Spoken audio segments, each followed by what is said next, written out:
ಅಮಿತ್ ಶಾ ದೂರು ಕೊಟ್ಟವರಂತೆ ಸರ್. ಅಮಿತ್ ಶಾಗೆ ದೂರು ಕೊಟ್ಟಿದ್ದಾರೆ. ರಾಜ್ಯದಲ್ಲಿ ಕಾನೂನು ಸುವ್ಯವಸ್ಥೆ ಹದಗೆಟ್ಟಿದೆ ಅಂತ. ಕಾನೂನು ಸುವ್ಯವಸ್ಥೆ ಹದಗೆಟ್ಟಿದೆ ಅಂತ ಅಮಿತ್ ಶಾ ದೂರು ಕೊಟ್ಟಿದ್ದಾರೆ ಸರ್. ಬಿಜೆಪಿ ನಾಯಕರು, ರಾಜ್ಯ ಬಿಜೆಪಿ ನಾಯಕರು ಅಶೋಕ್ ವಿಜಯೇಂದ್ರ ಕೇಂದ್ರ ಸಚಿವ ಅಮಿತ್ ಶಾ ಅವರಿಗೆ ಸರ್ ದೂರು ಕೊಟ್ಟಿದ್ದಾರೆ.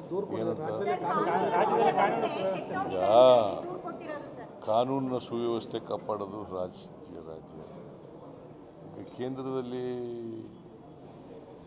ಚಳುವಳಿ ರೈತರ ಚಳುವಳಿ ನಡೀತಲ್ಲ, ಎಷ್ಟೋ ಜನ ಸತ್ರಲ್ಲ, ಆಗ ಎಲ್ಲೋಗಿದ್ರು ಈಗ ಮಣಿಪುರದಲ್ಲಿ ನಡೀತಲ್ಲ, ಯಾಕೆ ಮಾಡಲಿಲ್ಲ? ಯಾಕ್ರಿ ಮಾಡಲಿಲ್ಲ? ಬಿ ಜೆ ಪಿಯವ್ರು ಯಾಕೆ ಅಲ್ಲಿ ಮಾಡಲಿಲ್ಲ? ಇಲ್ಲಿ ಮಣಿಪುರದಲ್ಲಿ ಪ್ರೈಮ್ ಮಿನಿಸ್ಟರ್ ಹೋಗಲೇ ಇಲ್ಲ ಅಲ್ಲಿಗೆ.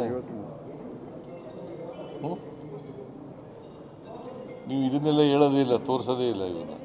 ಎಲ್ಲ ಕೇಳ್ತೀವಿ ಸರ್, ನಿಮ್ಮನ್ನು